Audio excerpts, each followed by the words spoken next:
call me evil, I don't really know why. I'm a social engineer. I work as a pen tester for Ernst & Young in London, and as part of my job I do an awful lot of social engineering. In fact, more and more clients are asking for social engineering these days, so I'm getting to do more and more of it, which is great. So I'm going to talk to you about the life of the social engineer and hopefully give you a bit of an insight into the dark and twisted thing that is the mind of the social engineer. So social engineering is all about talking to people and interacting with them, so if you have any questions, please feel free to shout. I mightn't answer you truthfully, but that's part of being a social engineer. So computers aren't always easy to break into anymore. Sometimes they are, but not always. Companies are pouring more and more money into technical security controls, firewalls, intrusion detection systems, etc. This is suddenly sounding really weird on the microphone. Okay. So sometimes instead of hacking into organizations the technical way, it's easier just to walk in their front door or even just to ring somebody up and ask them how to get into their systems. That's why social engineering is a problem. So what actually is social engineering? Actually, it's a term from political science, and the Wikipedia definition in political science is efforts to influence popular attitudes and social behaviour on a large scale, whether by governments or private groups. So a really good example of social engineering from this point of view is Second World War propaganda. I don't know if any of you have seen this one before. Anyone know what this one is about? Apparently during the Second World War, loads of American soldiers went over to England and started picking up loads of English girls and catching all kinds of diseases, which made them unable to actually fight in the war. I'd like to point out that I'm Irish.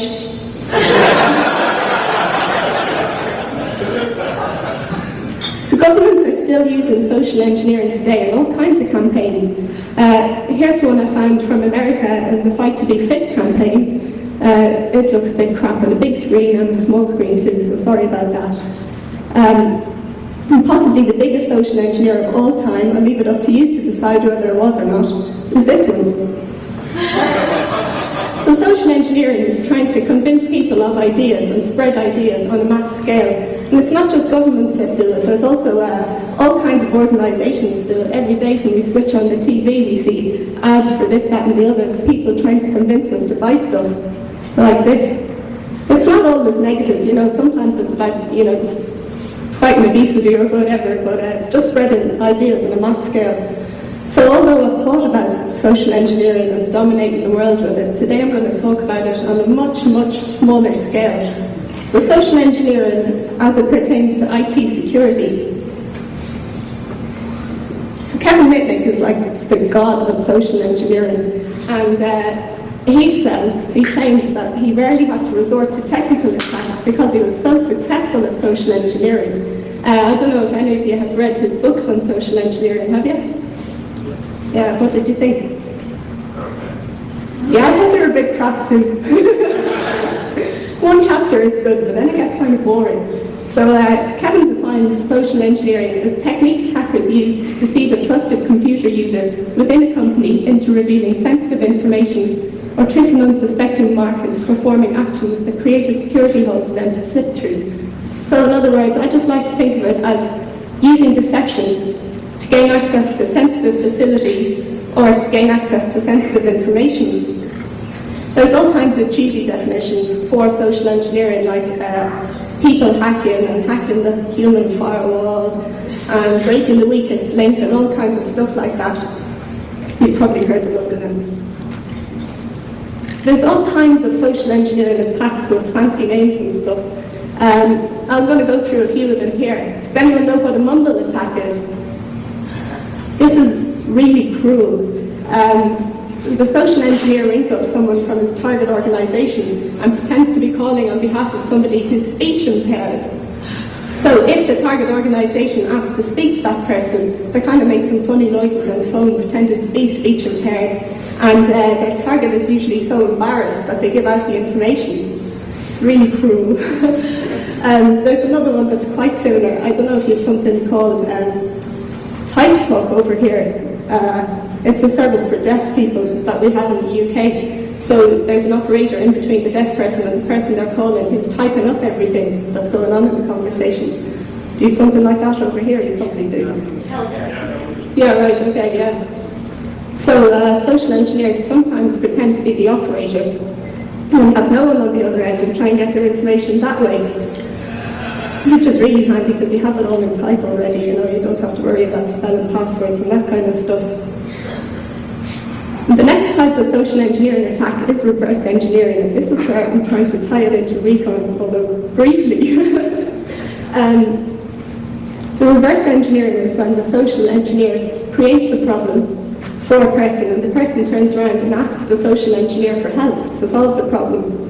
So a really good example that my boss frequently uses, actually, it's pretty foolproof, is you ring up somebody in your target organisation, somebody who's not going to be technical, you know, which is most people, and you say you're calling from IT support or something, and something along the lines of, "Hi Bob," or whatever, "we seem to have picked up a virus on your machine." So Bob goes, "Oh no, oh my God, what'll I do?" And you say, "Well, it's no big deal, we've picked up a lot of this virus lately actually, so I just want you to carry out a few commands for me." So you ask them to open up a DOS prompt, and you tell them to do a load of commands that mean absolutely nothing. For example, changing directories and listing out what's in the directories, but they think they're doing something really cool and getting rid of the virus. So that's cool, you say, "Okay, thanks, yeah, the virus is gone from your machine, very good." And then a week later, you ring them back up and you say, "Oh, hi Bob, yeah, it's Sharon here, I spoke to you last week, yeah, from IT support. We're testing out a new system today, and I'd like you to try it for me if you have a minute." So of course, you've done Bob a favour last week, they're going to be inclined to help you. So you ask Bob to open up Telnet and open up Telnet and go into your machine with it. You type a username and password prompt, and the beauty of this is you say to Bob, "Listen, don't tell me your username and password, you know, according to company policy, you're not supposed to say it on the phone. Just type it in there for me." So of course you're getting all this on your machine. You got their username and password, and you type back something like, "User does not exist," or something. "Thanks very much, Bob. Your password didn't work today. I'll call you next week when it's working." So it's cool because you got their password. You've had to do hardly anything, and Bob really thinks that he's done you a favour. So that's nice.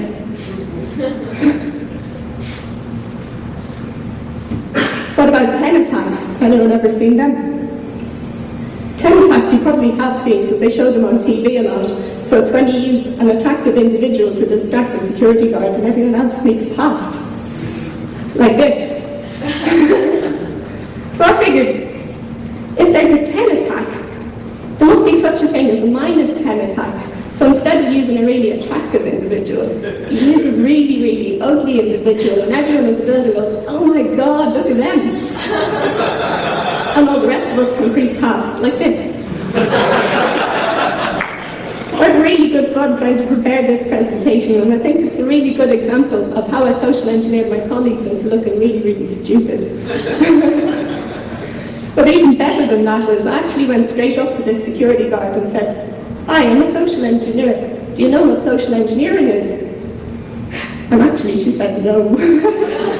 So I was quite concerned that. So I explained what a social engineer was, and that I was trying to get some photos of me doing various social engineering attempts.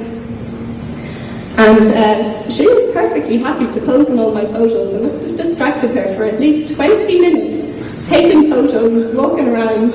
Anyone could have sneaked in. So I've decided to call this the 10 squared attack. So social engineering broadly falls into two categories. You can have remote social engineering, so over the telephone, over email, etc. Or you can have on-site social engineering, so actually trying to gain physical access to the building. In my experience, I've mostly done physical social engineering, so gaining access to buildings. The big advantage about this is that once you get into a building, you plug into the network, you're past most of the security defences that they have. So it's really cool, you have to do hardly anything. The disadvantage, more so if you're a bad social engineer instead of an ethical one like me, is that it's really easy to get caught even after the event. Because you're on cameras everywhere, you know, it's really easy to track you down.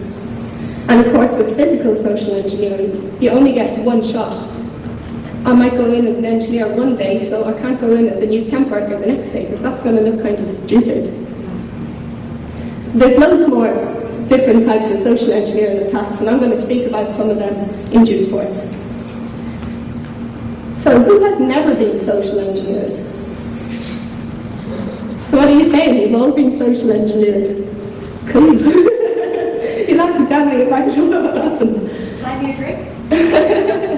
Oh yeah, sure. Maybe better than I would. The victims of good social engineers never even know that they've been targeted. So it makes it really difficult to collect statistics on social engineering and get a feel for how big the problem actually is.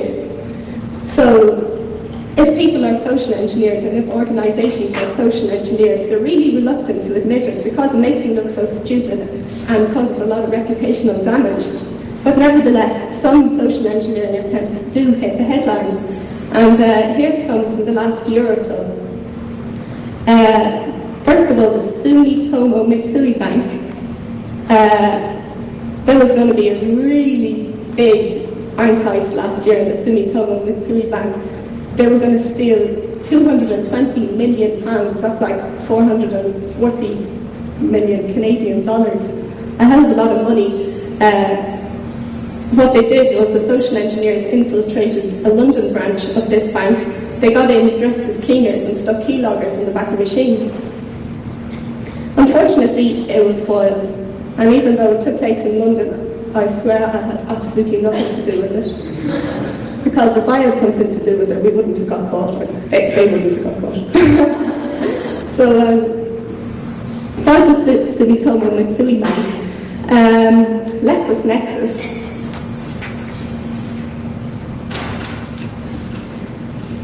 LexisNexis actually gave away passwords on 59 separate occasions, which meant that they lost customer details belonging to 310,000 customers. So beats me how they actually found out they'd given away these passwords on 59 separate occasions, but that's what CNN said. I have this vision of, you know, somebody ringing them up and saying, hang on a sec, I got a social engineer on the phone, can you just mark that off on the chart, you know, 59, yeah. So supposedly that's what happened. ChoicePoint is really great because what ChoicePoint did was they actually sold the information to social engineers. So they made money, the social engineers made money, the customers probably got their money back if they lost any, so it's pretty beneficial all around. So they lost a ton of details as well. The credit union story was on Slashdot last week, so probably loads of you have heard about it. Some ethical social engineers just dropped a load of USB keys around the building, I think 20 of them. Employees picked them up on their way in and plugged them into their computers, and they were able to track down 15 out of 20 of the USB keys. I think it's a really cool idea because sometimes I've left CDs around the place in parking lots and stuff like that that people pick up, but everyone wants a free USB key, so it's really good. So here's some boring stuff about why you should perform a social engineering test. It gives a really good idea of the effectiveness of current security controls and the level of security awareness among staff. It also gives your staff really good practice at spotting social engineering attempts. But more than anything, I like to buy nice stuff and I like to eat nice meals, and it keeps me in a job, so I'd like to see an awful lot more of it coming in.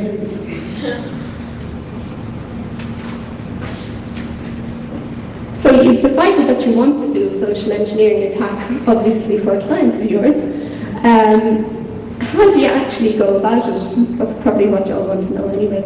I like to split the attacks up into 5 separate stages. Target identification, reconnaissance, creating your scenario, going into your attack and coming out again. So the first stage is obviously identifying your target. I'm sure this will always be completely ethical and someone will have given you explicit permission to perform social engineering on them.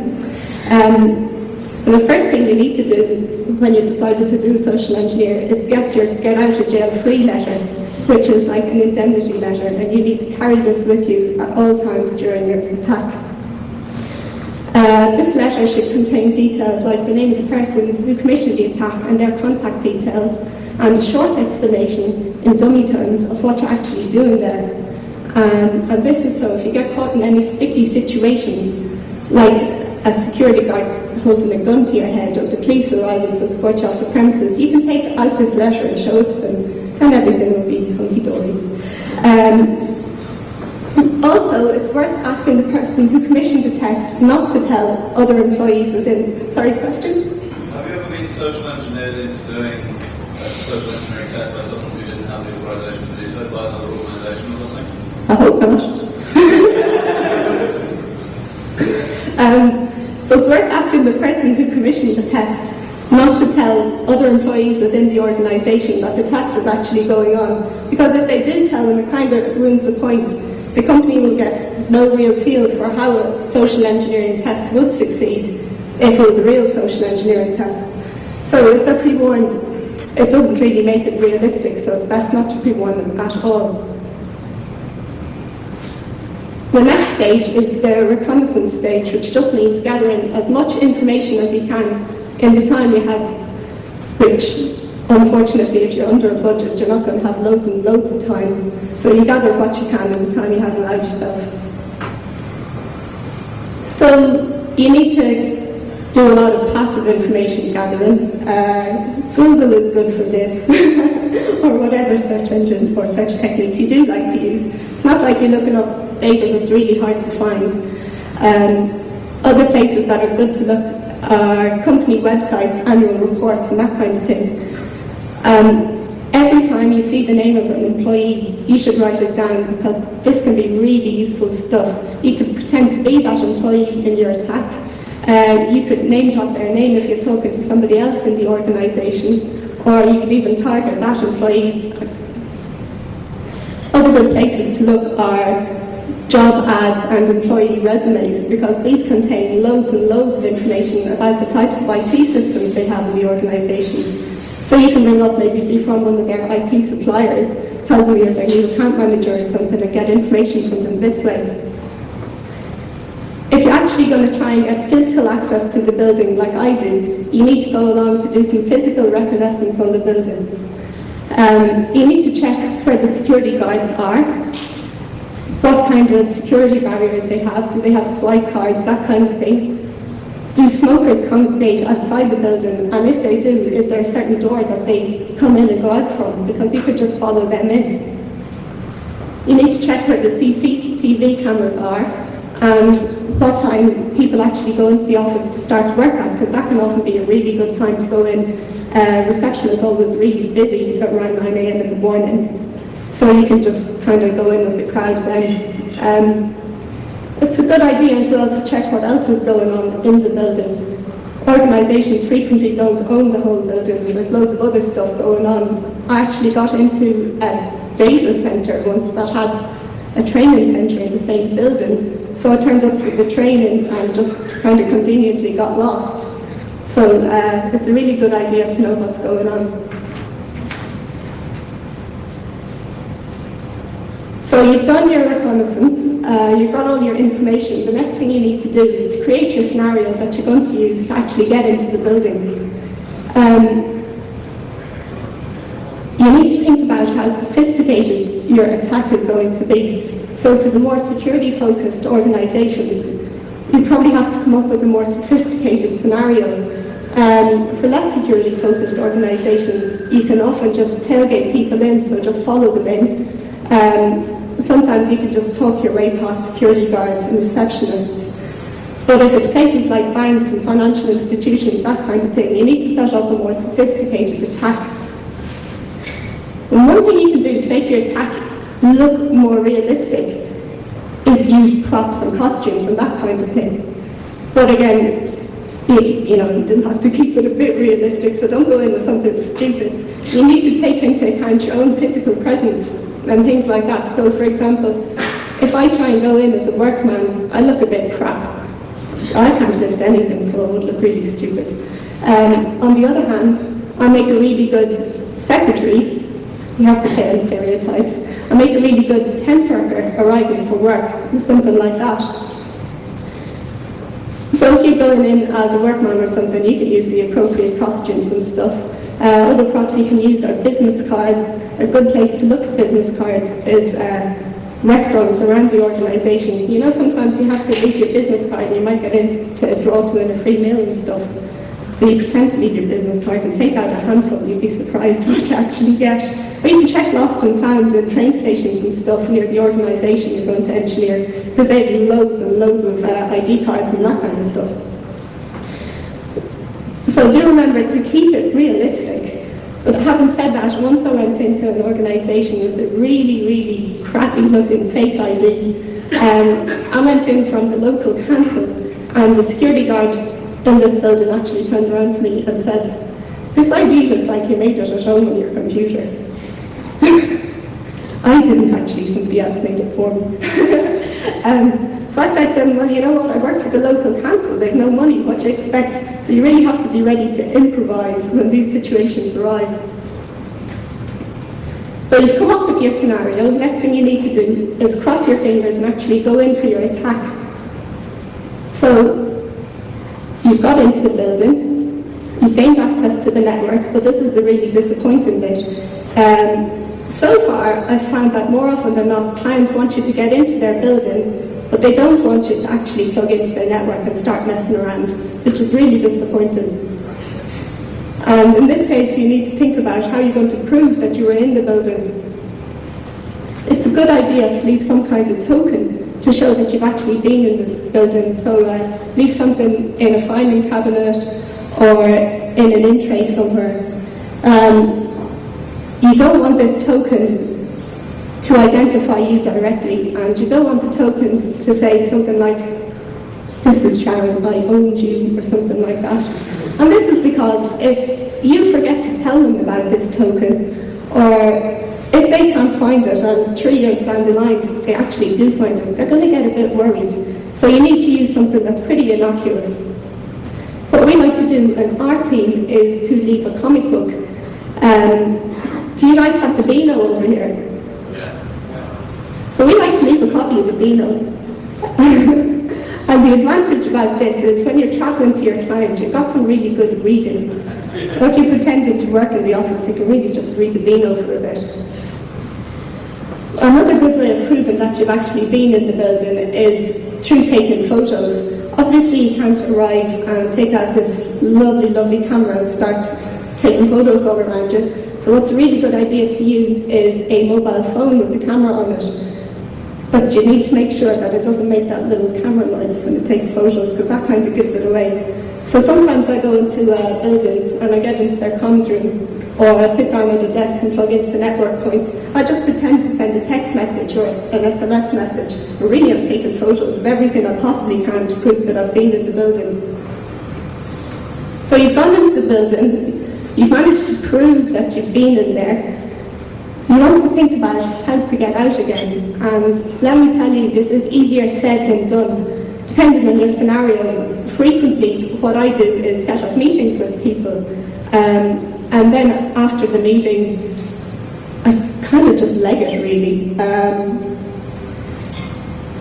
They probably want to escort me to the door, but I said I've got to go to the loo on the way or something like that. And I just leg it around their building, trying to lay my hands on whatever I can and just cause whatever havoc I can. Sometimes it's kind of difficult to get out because you need to swipe cards and stuff, so you've really got to try and make your scenario deal with this as well. So here's a few tips that I've accumulated throughout my social engineering attempts.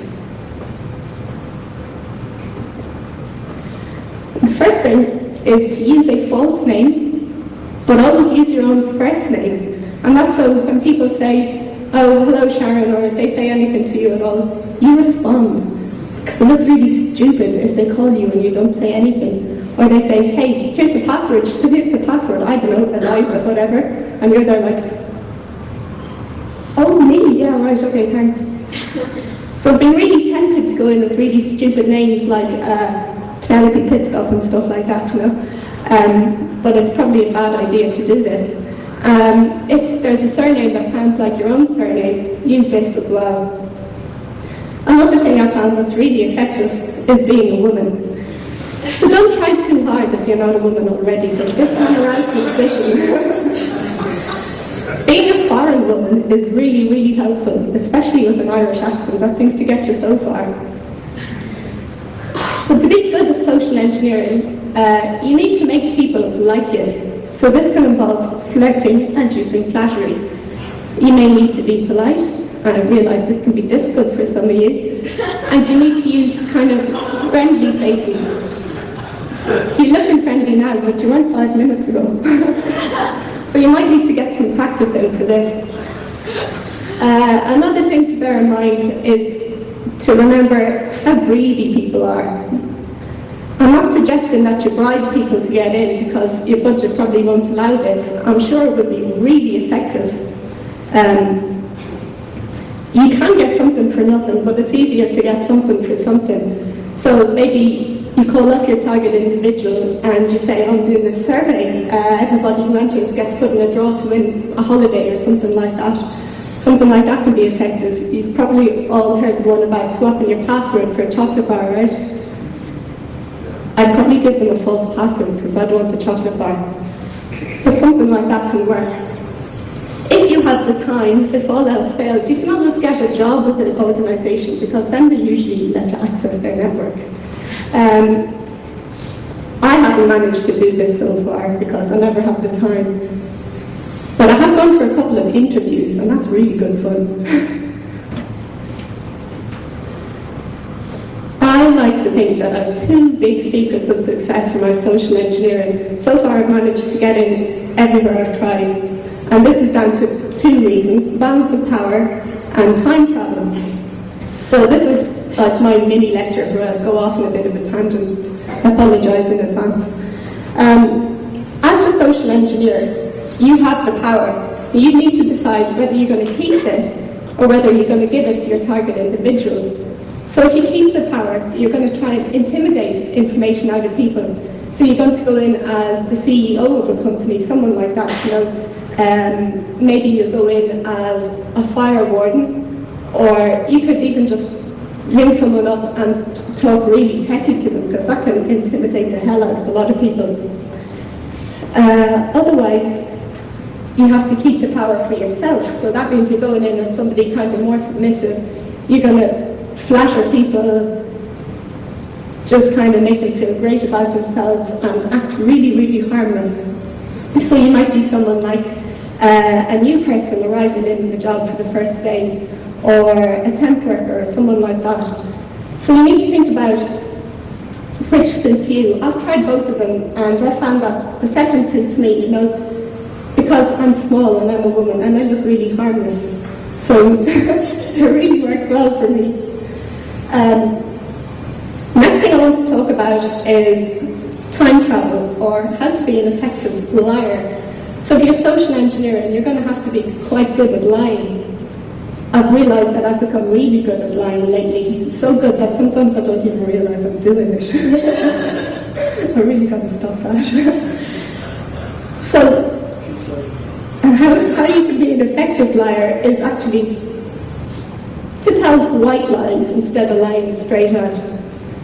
So instead, when you're thinking up your role for your social engineer, instead of taking on something that you've never ever had any experience of, you bring yourself back to some point in your life that you have had experience of.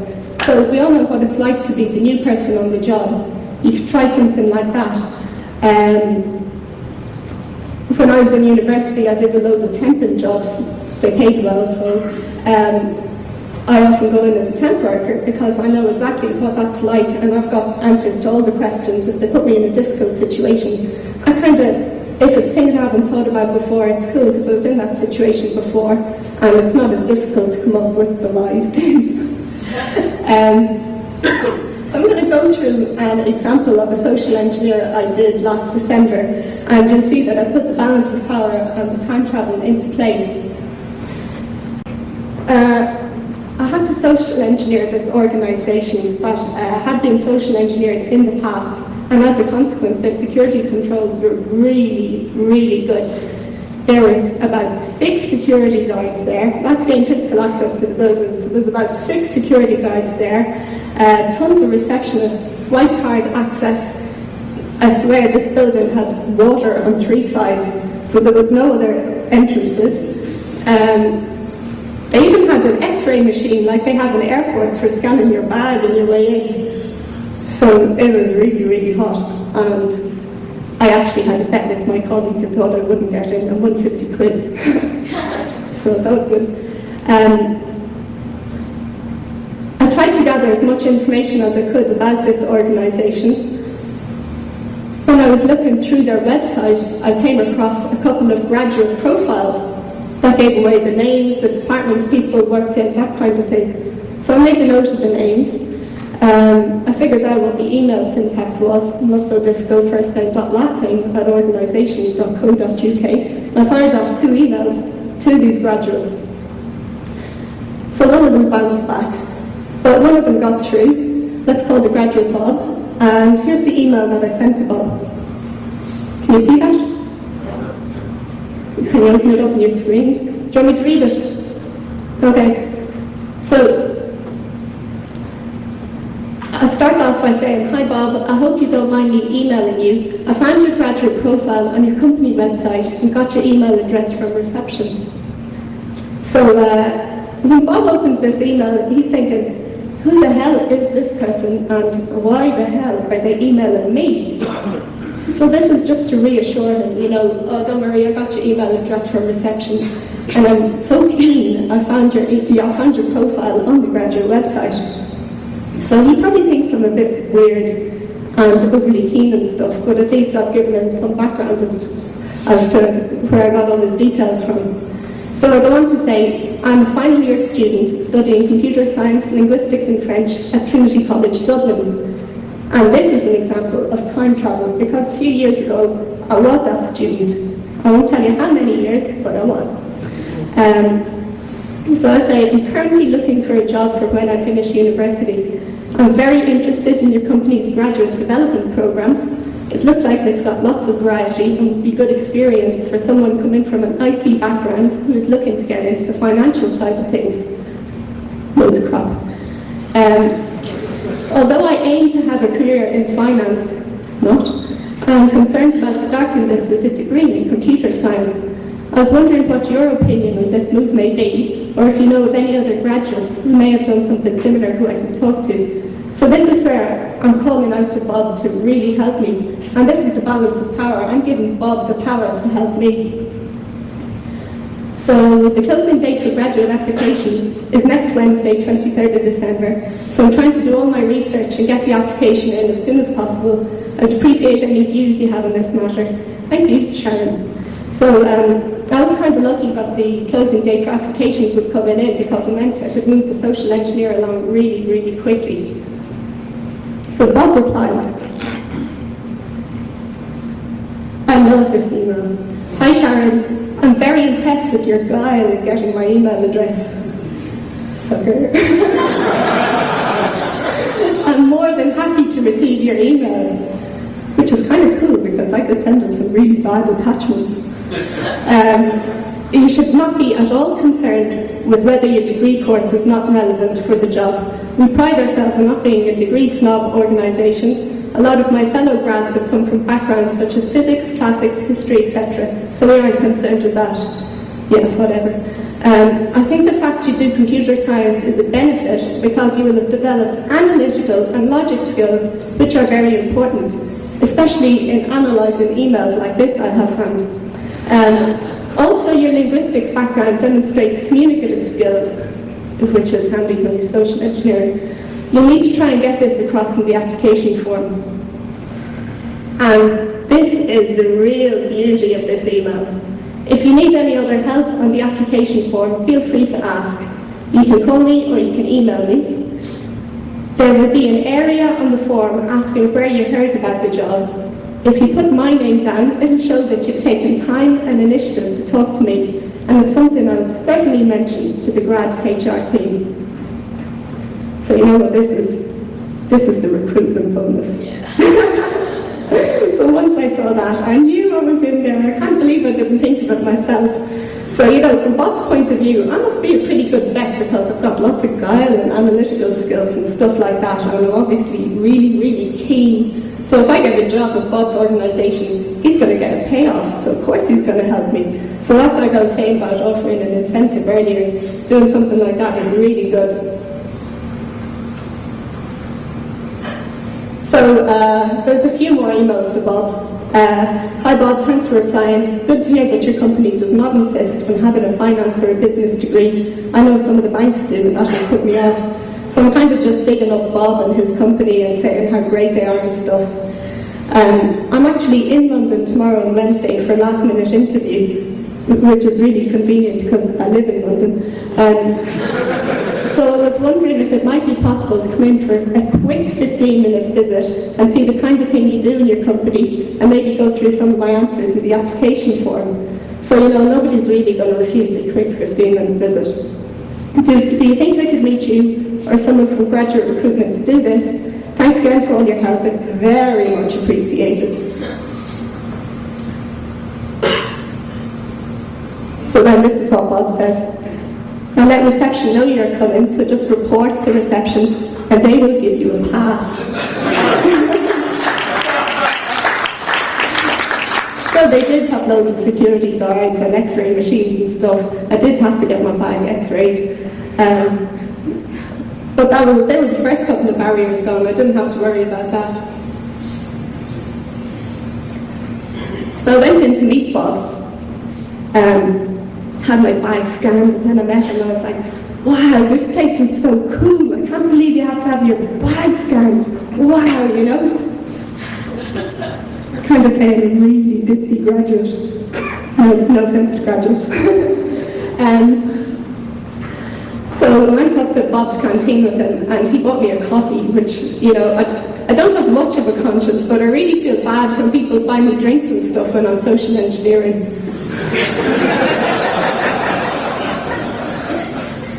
I don't even know if he has a job anymore. I think he does.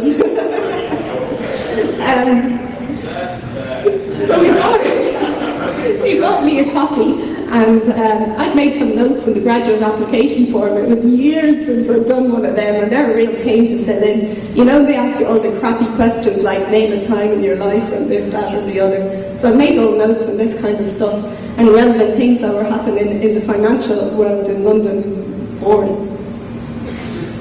And for about 15 minutes, I sat there with Bob while he gave me all these lectures, feeling really good about himself. So I'm making notes. And asking him everything about the job, and I just keep saying how cool it is in this place and stuff. The 15 minutes are up, and obviously I haven't got into the network or anything yet. So Bob says, I have to go back to my desk now, so I'll show you out. Like I said, the security controls were so hot in this place that there was signs all around the place saying, look who's behind you, don't let anyone tailgate you in. And I had to get into the network. I had to find a network point that I could plug into. So I said to Bob, do you mind if I stay here and write off my notes? It was a really cold, rainy London day, and I didn't want to get cold. And Bob said, oh no, I can't let you do that. Visitors have to be escorted. So I was kind of like, if you can flutter your eyelashes, that's really good. So he said, well, okay, if you hide your visitor's pass so security don't know. I know, poor guy. So I hid my pass and Bob said he'd come back and collect me in 10 minutes. So 10 minutes to do all my stuff. So the minute Bob was gone from the canteen, I legged it out and I got into some meeting rooms and plugged in, did all my stuff, took a few screenshots. I didn't have to do anything bad, just take screenshots to prove I'd actually been able to plug in, And I couldn't get back into the canteen because it was swipe card access only. So I couldn't meet Bob 10 minutes later or something. Crap. And anyway, at this stage about half an hour had gone by. So I went down to reception and I just stood there like a doofus. They're the security guard. And that's when I had to use, flirting with the security guard to get out. The security guard comes over and he's like, are you okay there? And I said, yeah, I'm just visiting, but I just did an interview here. I'm waiting for the guy to come and show me out. So he's like, okay. So I really had to push it and keep talking. So I'm like, yeah, this place is really cool. And seems like a really good place to work in, etc., etc. So he's like, yeah, it's good. Yeah, where are you coming over from and stuff? So I'm chatting away with him, flirting away. He wasn't doing anything. So eventually I'm like, yeah, they're putting me up in a hotel tonight. And then he let me out. As I was going out of the building, who do you think I bumped into? Bob. Bob, his friend, was really, really embarrassed. So he said to me, where were you? I came back like half an hour ago looking for you. And I said, I'm sorry, Bob. I had a private telephone call I had to take, so I stepped outside and couldn't get back in again. And Bob said, oh, thank God, I thought you were running around the building trying to blow it up or something. So that was that. So here's some of the things that can go wrong during a social engineering test. So everything can go wrong, everything and anything. Here's some of the things that have happened to me. Unrecognized. That's really, really terrible. I was sitting in a coffee shop of one building and this guy comes up to me and he says, hi Sharon. And my face just dropped. I have a really bad head for remembering faces and names. This guy had an Irish accent, so I was convinced I must know this guy. And my face was just like, oh. So he said to me, you are Sharon, aren't you? And I said, yeah, I am. And he said, oh, the guy you're coming in to visit told me you're coming to stay, so I thought I'd come over and say hello. So that was a close shave. Another thing that's happened to me is that the balance of power backfired. So once I went into an organisation as a fire warden, and I'd looked up a ton of documents that companies need to have prepared on all their fire escapes and all that kind of stuff. It's pretty easy to get on the internet. And I asked, could I see all these documents? I went in just doing a surprise fire inspection. So obviously they didn't have any of these papers ready for me. I just really wanted to get into their comms room and check their fire extinguishers were okay. Which they were. That social engineer all went very well until afterwards they rang the local council to say that they were really sorry they didn't have any of the papers ready for me that morning. Could they send them on? So actually, turns out that you're not allowed to impersonate real people. I don't know if that's a crime over here, but in England you're not allowed to impersonate real people. So it's effective, but I won't be doing that again. Another thing that can happen is that you can overcompensate by giving too much detail. So when you're social engineering, you want it to sound as if the other person should know what you're talking about, because that way you've got the power, you've got the authority over them. So don't give away absolutely all the information.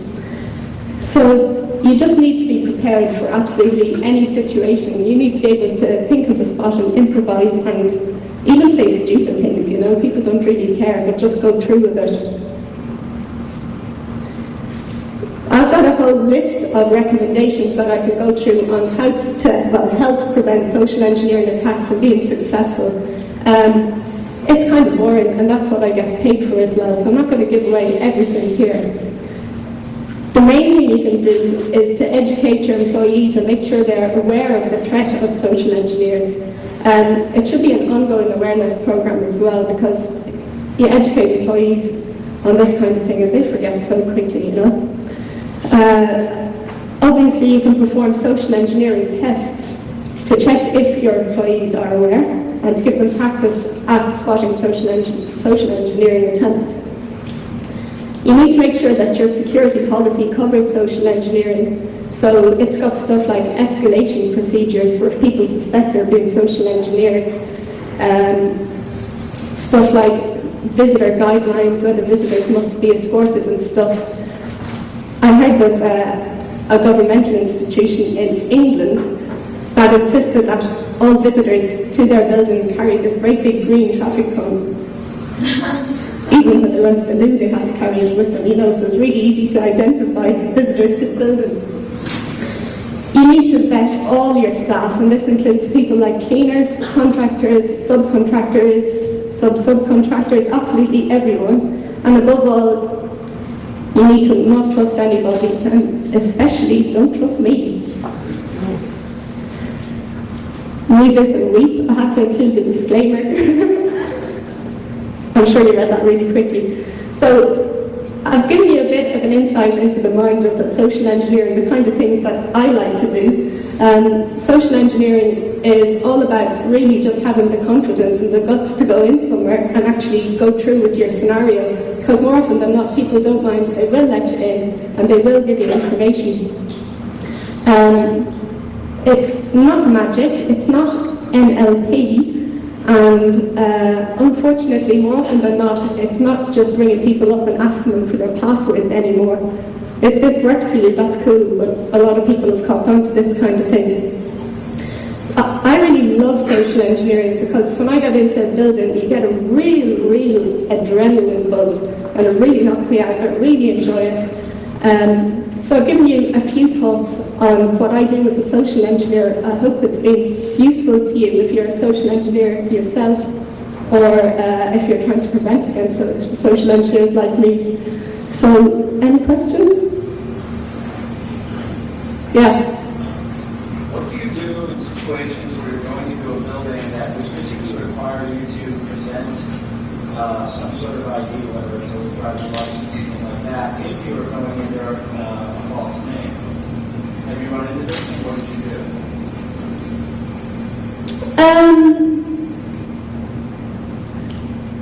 I've shown fake ID in the past. I don't think that my company would actually let me show proper fake ID, like fake passports or anything like that. So I guess if I knew a company was going to do that, and obviously you would know this in advance because you've done your reconnaissance, I'd probably go in under my own name. That's because I'm an ethical social engineer, so if I get caught, it doesn't really matter. Yeah. How big a team do you work on a particular target? How long do you spend preparing before you actually go and try and get it deleted? Well, that really depends on the organisation, but more often than not, people don't want to cough up that much money for social engineering attacks. So the most I can ever get them to cough up is about 5 days worth of work. So that includes absolutely everything, reporting as well, unfortunately. In terms of the size of the team I work on, I like to keep one of my team members outside the building in case I ever get into any trouble, but I usually do it all on my own. People don't suspect me, so I can get in on my own pretty easily. Yeah? What would stop a malicious social engineer from making one of those get out of jail free letters? Absolutely nothing, but when you hand over your get out of jail free letter, the security guard or whoever it may be is supposed to call the person named on the letter, which again you could easily fake. But I'm really concerned with getting myself out of sticky situations. How often do you get caught? How often do I get caught? Never. I could be lying. Yeah. Do you really work for REcon, you know? Yeah, I can give you my business card. It doesn't say much. I'll take it or leave it. Yeah, over there. Yeah, regarding the one example, of just giving up safety people receive grants, project building. So, I can't hear you very well, sorry. yeah, regarding the one example, so Yeah. we have the security policy that devices go out everywhere. So after you get in, what is your solution to that problem outside REcon? So is there any utility to your social engineering desk outside hiring someone because it's done?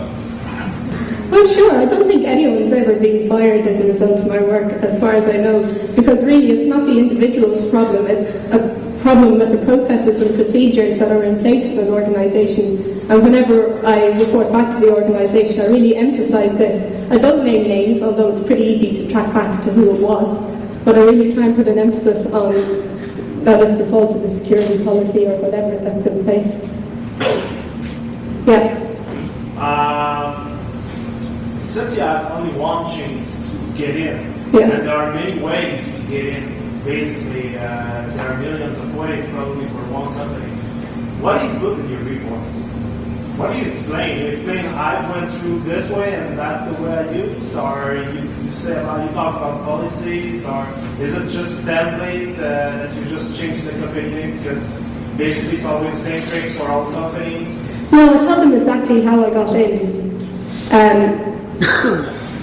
If I got in using that particular method, and if they're aware of this, it means that it's unlikely that a malicious social engineer is going to get in using that particular method.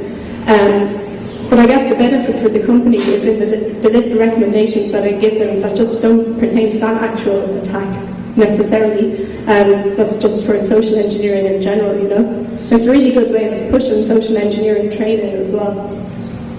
If you get caught, I mean, you can do social engineering. As a company, you can always send another person to something else, and maybe even liberate the fact you got caught. I don't know, I'm sure there's plenty of way to... Yeah, and at the end of the day, if I were to get caught, the organisation's not going to mind. They're going to think they're really great that I did get caught and that their security controls are really great. Whether or not I send somebody else in to do another social engineer depends on budget, I guess, unfortunately. Yeah. Have you ever been caught in a scenario like to distract someone or something like this? I mean, purposely being caught? No. Well, the closest I ever came to it was I was in talking to someone's head of security, and they said to me, yeah, I need to check your ID because we've got these people we learned about last week called social engineering that come into our building. And I said, wow, cool, what's happened? And they're like, you know, they're just people who try and gain access to your building. And I said, I can't believe this kind of thing really happens. And that's the closest I ever came. It was a bit embarrassing. Any more questions? Yeah. Do you think tracking everybody with RFID instead of business? As long as they don't track me, I don't care. Like, what's the next step for these guys? Like, they are in an island, like, several levels of security, like, networks, next step is RFID. I think all they could do is just keep reminding their employees. So where the RFID versus invisible, right? Yeah. Anyway, thanks for your attention.